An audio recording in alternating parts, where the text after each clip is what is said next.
Moneyball, directed by Bennett Miller and co-written by Steve Zaillian and Aaron Sorkin, is an adaptation of Michael Lewis' novel of the same name.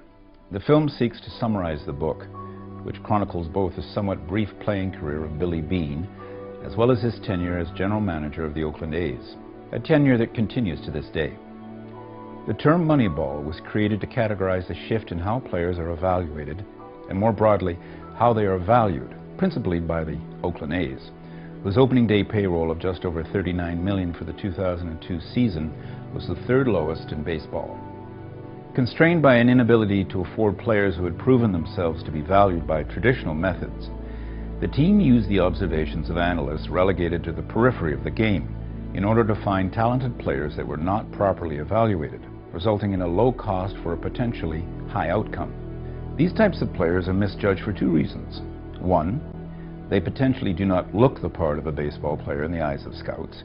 And two, the metrics used to evaluate them do not actually tell the story they are purported to tell. Examples of this would be batting average, which does not take into account the value of getting on base through a walk, among other things, or earned run average, which is the most prominent evaluation of a pitcher's talent based on how many non-error scoring runs they allow, but does not take into account lackluster defense, the umpire, the person scoring the game, etc. It is fundamentally illogical insofar as it measures the pitcher based on the outcome of plays that involve more than just the pitcher and batter. I raise these last two statistical points in order to convey the foundation of the Moneyball concept, which may have value for small budget teams looking to exploit market inefficiencies by discovering value where other teams do not, but it is better understood from its root, logic. The traditional baseball player evaluation that Moneyball seems so radical when placed against is fundamentally illogical. It is based on gut feelings derived from scouts' eyes and stats that do not take into account every component that influences each action in a baseball game. The film understands this in part and is fundamentally concerned with the general idea of looking at the game differently. And yet most readings of Moneyball are restrained to the traditional sports narrative and its interest for non-baseball fans.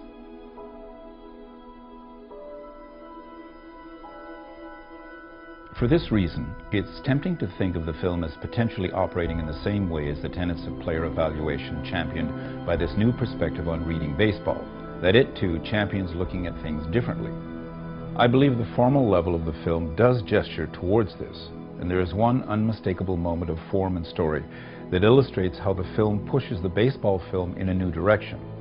However, as the brief discussion of the concept of Moneyball intended to convey, the film misses in its summary of the new philosophy, and this misunderstanding of the importance of logic results in moments where the film is operating in a way antithetical to the subject matter. The result is a transitory film, in which it once makes interesting strides in how it differentiates itself formally and narratively from the traditional baseball film, while still beholden to some of the unfortunate formal convention associated with conveying information in an overly didactic way that includes rote documentary bells and whistles. Let's begin with a look at the way in which the film formally cues the spectator to the motif of looking at things differently, mostly insofar as it cues the act of seeing. The motif begins emphatically in the first shot of the film, which is a close-up on a television screen. Not only does the close-up on an actual television reduce the picture quality to a point that we are aware of the pixels of the television's shadow mask, but the tight framing cuts out the television as an object or the inclusion of someone watching it, effectively recreating the act of watching the broadcast for the film's viewer. This is the broadcast anyone would remember from nationally broadcast playoffs, but we also understand that it's not the whole story, which we will soon see in 35mm film stock. This visual shift, of course, stands in for the larger story of how teams are put together, which is outside the confines of the broadcast, but effectively also the radical way of putting a team together that is categorized as Moneyball. Indeed, while this montage of moments from the broadcast and the commentator's observations make the viewer aware of the Oakland A's choking under the pressure of being a young team in the playoffs, Billy Beane is shown shortly thereafter telling the team's owner the truth. The team was a bit unlucky. They played great. You did a great they played job. their hearts out. They played fantastic, and it just didn't fall our way. You'll do better next year. We were close, weren't we? We were so close. Right there. Statistically speaking, baseball is a game where luck is always present. And though this evens out over the course of a 162-game season, the playoffs' best of 5 or 7 game series do not offer this reassurance. A squad assembled and performing at expectation may still lose to a less talented team, and there's no way of controlling this. Was this obvious in the television broadcast as it was shown before? Would the traditional baseball-bred commentator know either? It follows that the title card features a typeface made out of pixels.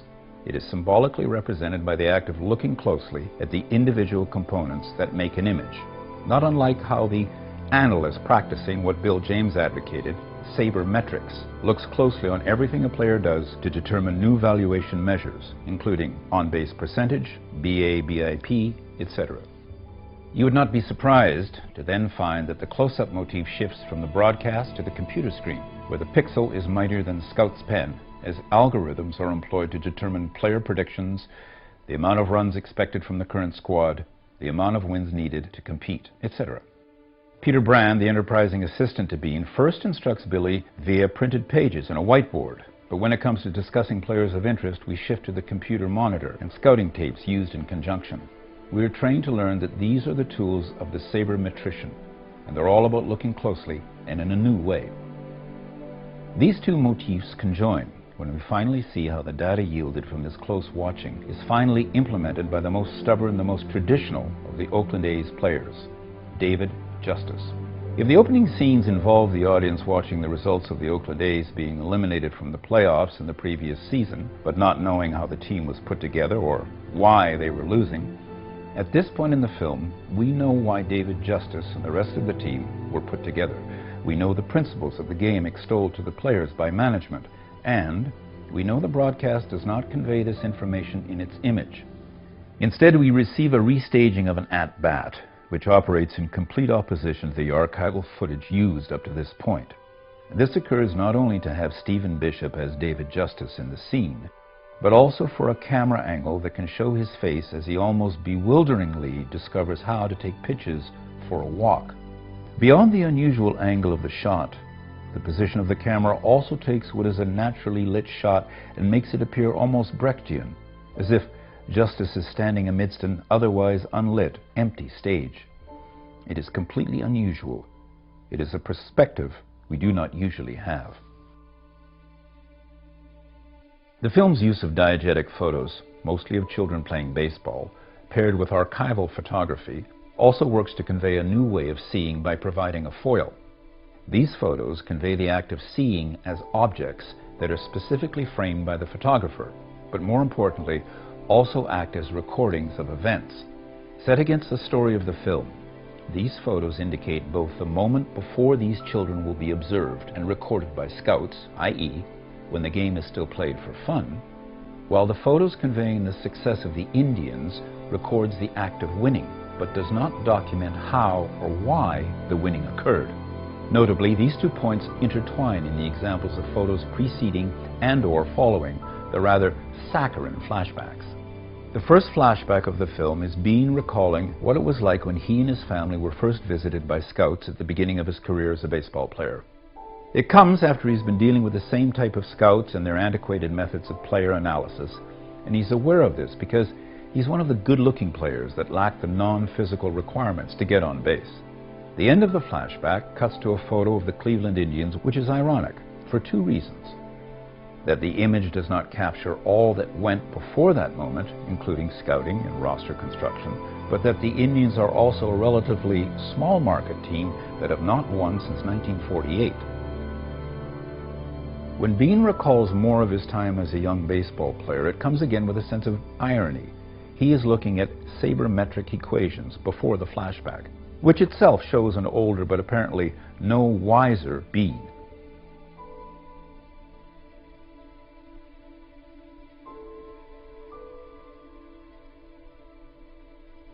This flashback has a kind of nested flashback through photographs of very young Bean playing baseball for the enjoyment. It is at once baseball's own prelapsarian moment documented, but also calls to mind when the serious scouting begins and questions how the scouts can chart mental developments with regard to the game, considering that it is perpetually changing even when a player is in the major leagues. The end of the flashback is bookended with another image of glasses and stats. But this time they're Brand's, and Bean soon asks him if he, as a non-scout, would have drafted him as high as he was. Scout versus stats. When we next see an emphatic shot of diegetic photographs of baseball, it is also accompanied by an ironic cut, this time with an eyeline match. Bean is looking off-screen to Scott Hatteberg's name on a whiteboard. He's about to pursue the player against the scout's wishes. And the next shot is a framed photo of a young Hatteberg playing baseball.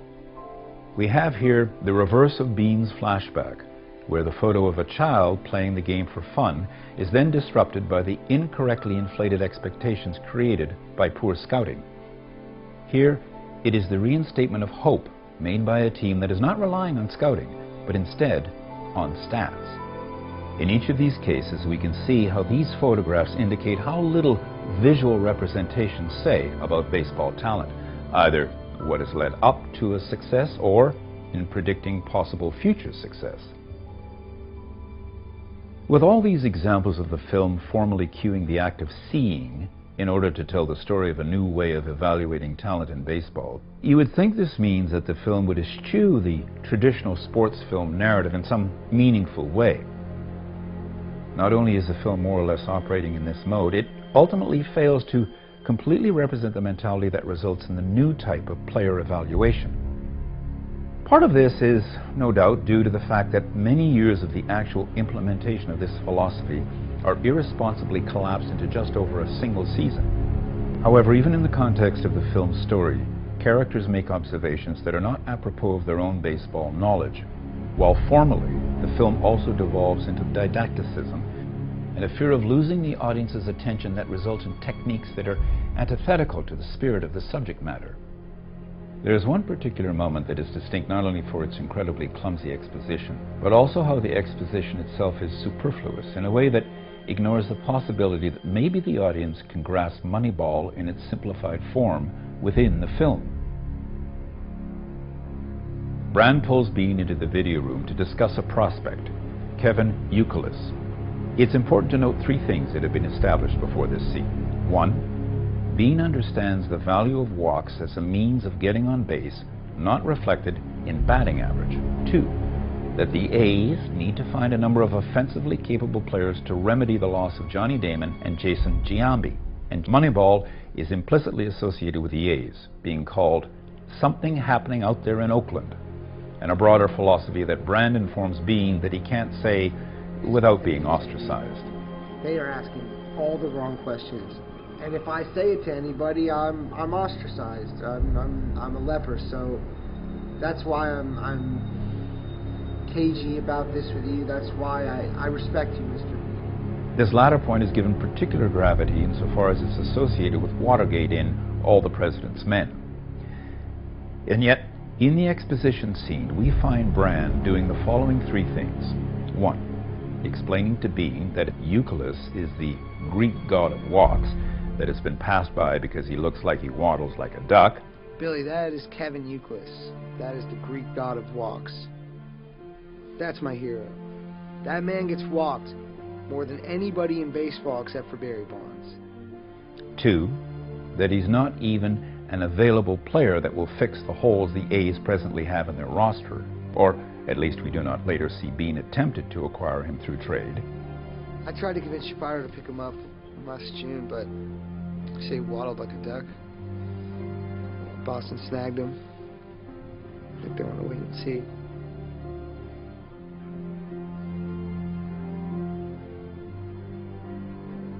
And 3, that he's not available because the Boston Red Sox clearly see this value, indicating the A's aren't the only team that can look past these superficial foibles. The scene does not present any new information, and the information it reiterates comprises the knowledge we trusted Bean already had. This scene undercuts the project of encouraging deeper looks for 2 reasons. First, there's the CSI-level condescension of the audience, where one professional unrealistically explains to another what they both already know, made all the more unnecessary here because the player this exposition surrounds is not even available. Secondly, there's the truth, which is that Youkilis was initially suggested to the A's scouting department by the Brand character's real-life corollary, passed over, and then Bean actively pursued him when he found out about his value. Here he can barely pay attention to what Brand says. This latter point is not to get into a discussion of adaptation, but it bears inclusion for the supreme irony of a film advocating closer, detached looks at the reality of player talent in the face of misleading, illogical measures, some stats included, which itself misrepresents the events of its story. The disjunction of this scene has its corollary in the film's form at 2 points: a radio talk show discussing the theories behind Moneyball, and the passage chronicling the A's streak, where they set the record for consecutive wins in the American League. The montage that occurs at the opening day game does not go to plan, serves to show the criticism to the Moneyball approach, utilizing a series of comments made to a radio show by former scouts predicting the failing of this system.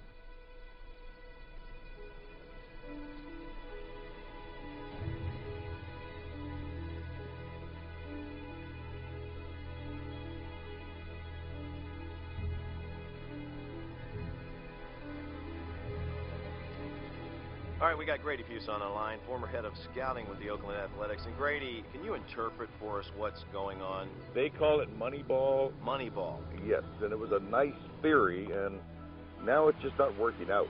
Billy Bean has built this team on the ideas of a guy named Bill James, Right, who wrote an interesting book on baseball statistics.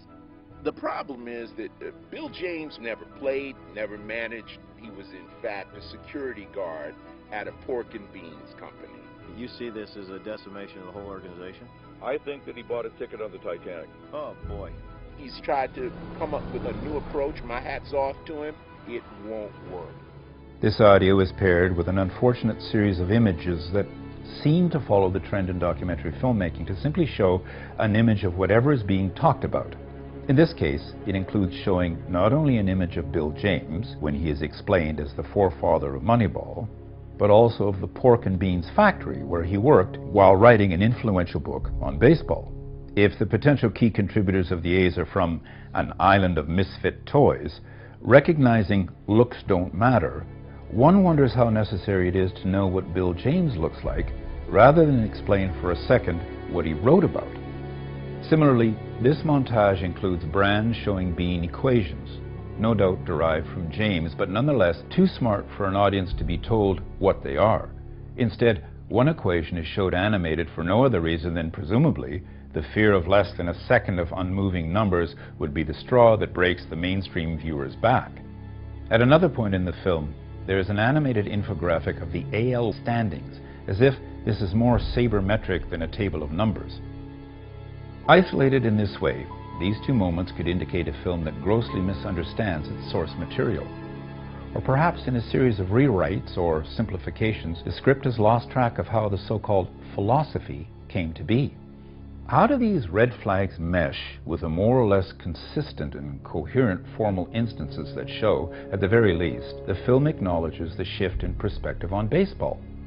There is one moment that both unequivocally shows an understanding of the philosophy, while also suggesting that the traditional narrative elements preceding the moment were part of one long bait and switch, where the viewer realizes she has developed traditional sports film expectations that she should not from a film about a radical new perspective on baseball. The streak. First, let's understand what place the streak has in the film. When the A streak begins, the viewer is explicitly informed by an intertitle. While this may seem like it would strip what follows from having any drama for a viewer unfamiliar with the actual baseball season, there remains the question of whether the A streak would tie the record or break the record. Every game prior to this serves the traditional purpose of the underdog team rising from the bottom to become a success, confirming the hard work that we have seen before. It is the final game that is important, and this is illustrated by giving this game more screen time, and importantly, an actual reenactment.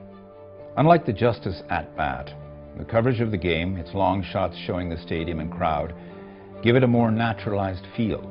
Indeed, there is a proximity to the game and the players that we're rewarded with as spectators from spending so much time with them throughout the film, which also contributes to why we have the reenactment with these actors rather than the archival footage. When the A's blow a giant lead and it appears like it's Bean's fear of watching games live that has jinxed the team, it is fitting that ugly duckling Hatburg is the one that saves the day.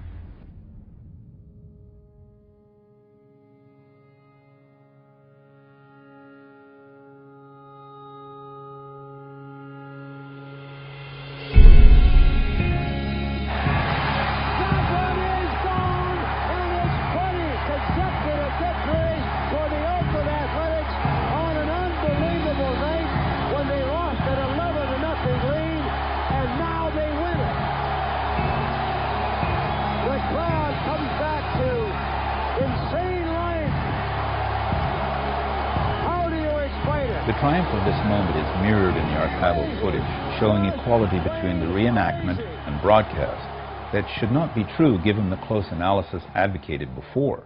Indeed, the depiction of the streak joins the ranks of previous streaks, which the film shows through archival footage, as the A's streak surpasses each one in length, reducing those teams to a momentary image of success. In the story, this is also true in the sense that the streak itself should mean nothing more than wins making up for losses previous in the season, where the pendulum of luck swings back and forth before regressing to the mean. Instead, there's a real feeling of triumph that follows the traditional sports narrative, where this is the underdog proving its worth, overcoming the challenge that was set before it. In some ways this is true, as the streak was part of the amount of wins that confirmed the veritable talent of the A's team being put together for relatively no money. The audience understands this immediately, insofar as Hatburg is literally the one that puts them over the top with his winning home run. The team celebrates, and the film's music gives it all the fitting catharsis. Following the triumph of the streak and the traditional sports narrative it follows in miniature, the stage is set for the A's trip to the playoffs and the opportunity to exorcise the demons of their elimination in the previous season. If you'll recall, Bean reconciles this elimination for exactly what it was: bad luck at the end of a successful season, where the 162 games confirm the true talent of the team.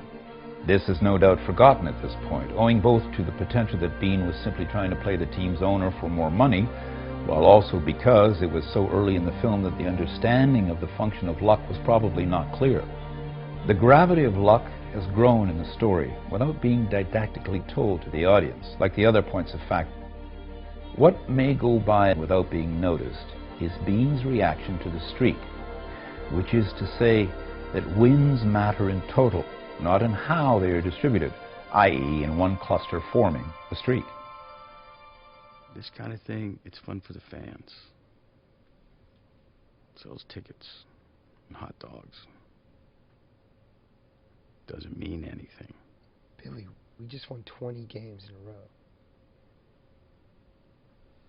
And what's the point? We just got the record. This is notably the only scene between the triumph of the streak and the elimination game of the first round of the playoffs. That's right. Also elided between the two is both all the preceding games in the first round, but also every single at-bat within the last game up to the final out. As an audience, we are not even given the score of the game, and when the final at-bat occurs, without the batter even being named, the camera is again placed in an unusually close and distinct angle that is reminiscent of the David Justice walk earlier in the film, and a close-up on the reaction of the catcher when the ball is popped up, just like the reaction of Justice to his walk. The ball is easily caught, and the A's are eliminated, followed by a dissolve of a shot with the players to one of the same space without the players that emphatically shows how this representation of the game is unlike anything one would see in a television broadcast. The image, like the audience's hopes, is deflated. The content of the shot, the players and their celebration, fading until there is an empty stadium sitting mostly in darkness. Luck has struck once again, and despite being instructed to this reality early in the film, the strategically placed streaks section illustrates how easily one can be swayed into feeling rather than thinking. A similar truth is found in the conclusion of the film. Despite the flashbacks of Bean as the epitome of the five-tool perfect athlete, and then the subject of the book, and film discussing Moneyball. Rather than say Bill James, he is not the mythic protagonist of the traditional sports film, triumphing over, at the very least, some small challenge. He has effectively failed, and despite the success of the Red Sox, the project for Beane was not to win using wildly unused techniques of player evaluation. It was to win using these techniques for a small market team that must exploit market inefficiency.